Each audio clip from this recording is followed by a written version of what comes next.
मला एक मेसेज आलाय, मी काढून ठेवलाय तुम्हाला सगळ्यांना वाचायला, की एन्काउंटर केलं त्याबद्दल पोलिसांचं अभिनंदन. सगळ्यांना ऐकू येत आहे ना? एन्काउंटर केलं त्याच्याबद्दल पोलिसांचं अभिनंदन, आणि जाणून बुजून एन्काउंटर केलं असेल तर पोलिसांचं डबल अभिनंदन. ते कसंही एन्काउंटर जरी असलं तरी सुद्धा महिलांवरती इतके अत्याचार वाढलेले आहेत, आणि जोपर्यंत कायद्याचा असा धाक निर्माण होत नाही, मी तर म्हणेन की असे एन्काउंटर वरचेवर झाले पाहिजेत, तोपर्यंत पुरुषी समाज जो आहे बलात्कारी त्याच्यावरती वचक बसणार नाही. त्याच्यामुळे मी खास स्वतः त्यांचं अभिनंदन करायला आले. पण हायकोर्टामध्ये या संदर्भात आता सुनावणी सुरू आहे आणि त्यामध्ये हायकोर्टाने काही प्रश्न उपस्थित केलेले आहेत. मी कुठच्याही पॉलिटिकल पक्षाची राज ठाकरेंची बायको म्हणून बोलत नाहीये. मी आज इथे महिला म्हणून बोलते. मला स्वतःला एक मुलगी आहे आणि मी तमाम महिलांच्या बाजूने बोलते की आमच्यामध्ये इतकी असुरक्षिततेची भावना निर्माण झालेली आहे. आम्ही जे दररोज पेपरमध्ये वाचतो, इतके हिंस्त्र गुन्हे घडतायत, नुसते बलात्कार होत नाहीत, बलात्कार केल्यानंतर इतके वाईट पद्धतीने खून होतोय. त्याच्यामुळे मी ॲज अ महिलांची रिप्रेझेंटेटिव्ह बोलते. तुम्ही राजकारणी काय बोलतायत, समोरचे विरोधी पक्ष काय बोलतायत, कोर्ट काय बोलतंय, मला त्याच्याशी कोणाशीही पडलेली नाही आहे. मी ॲज अ महिला बोलते की आज महिला म्हणून मला अभिमान वाटला आणि मी त्या पोलिसांचं कौतुक करते की आम्हाला सुरक्षिततेची भावना जर निर्माण व्हायची असेल तर असे एन्काउंटर झाले पाहिजे.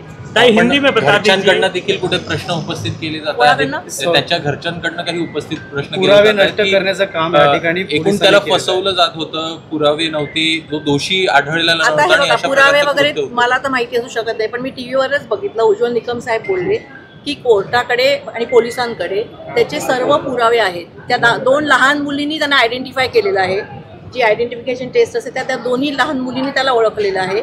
आणि त्यांनी भरपूर उदाहरणं दिली टी व्हीवरती उज्ज्वल निकम साहेबांनी की हे एवढे सगळे पुरावे पोलिसांकडे आहेत. म्हणजे असं होऊच शकत नाही की त्यांच्या विरुद्ध पुरावे नाही आहेत. पण कोर्ट केस ही जितक्या वेळ चालते ना तितक्या वेळ तुम्ही महिलांमध्ये असुरक्षिततेची भावना जास्ती निर्माण होते. की आज दिल्लीच्या क्राईममध्ये 6 वर्षांनी फाशी लागते.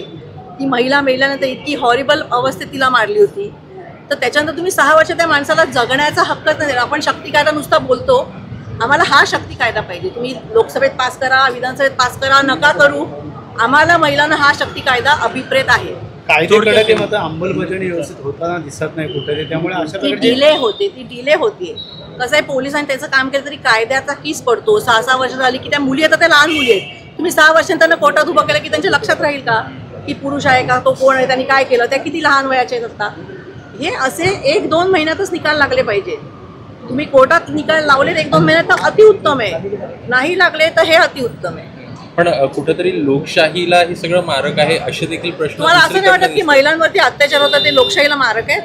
हां, ते लोकशाहीला पूरक आहेत का? आणि ज्या स्पीडनी वाढत आहेत, म्हणजे मी गेल्या महिन्यात गेलो तर एका दिवसात 3 बलात्कारासाठी मी 3 महिलांना भेटले, ते लोकशाहीला पूरक आहेत असं तुम्हाला जर वाटत असेल तर हेही लोकशाहीला पूरक आहे. महिला आता विरोधकांनी सत्ताधाऱ्यांना कोणीत पकडण्याचं काम मूर्ख पण आहे.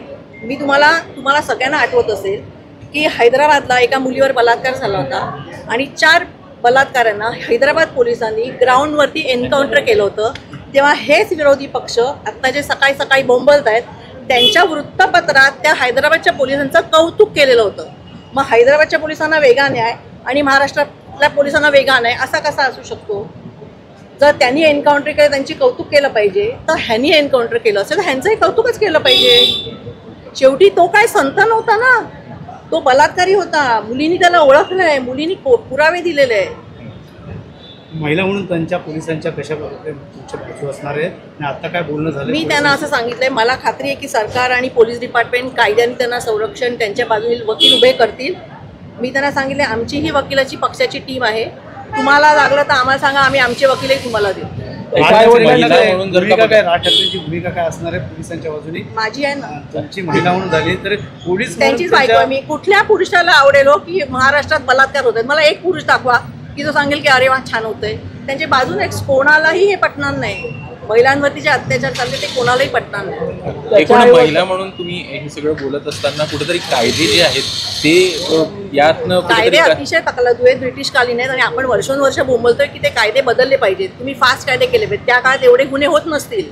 आताच्या काळात ज्या गुन्ह्यांचा स्पीड आहे तो त्या काळात नसेल. आताच्या पॉप्युलेशन जेवढं आहे तेवढं त्या काळात नसेल. वकील कमी आहेत, जज कमी आहेत, कोर्ट कमी आहेत, केसेस उभारायला ऑब्व्हियसली एवढे वर्ष लागणार.